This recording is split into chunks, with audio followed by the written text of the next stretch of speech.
En matière de police, il existe deux grandes distinctions. La distinction police administrative, police judiciaire, et la distinction police générale et police spéciale.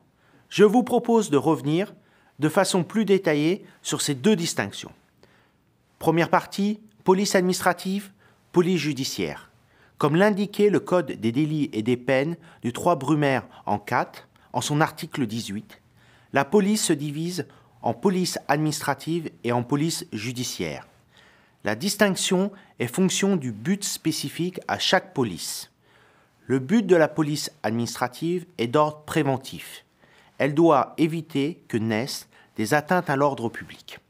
La police administrative comprend la définition des règles à respecter et des exigences en matière d'ordre public, ainsi que la fixation des mesures à mettre en œuvre pour en assurer le respect.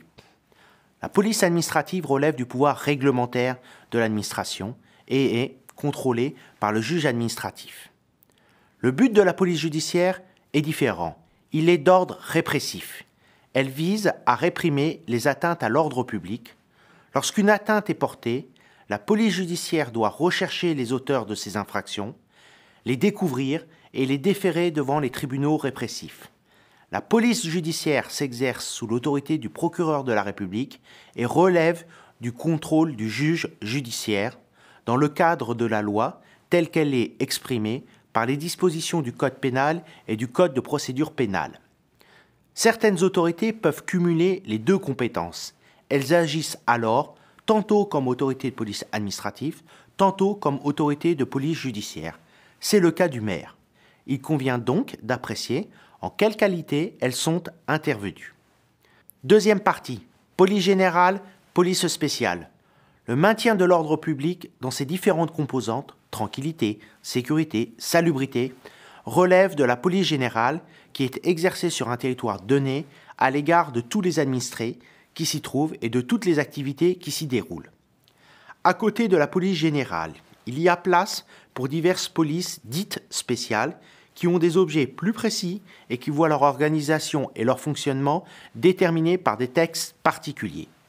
Des mesures peuvent donc être édictées à la fois par l'autorité compétente au titre de la police spéciale et par celle compétente au titre de la police générale. Il y a complémentarité entre les autorités.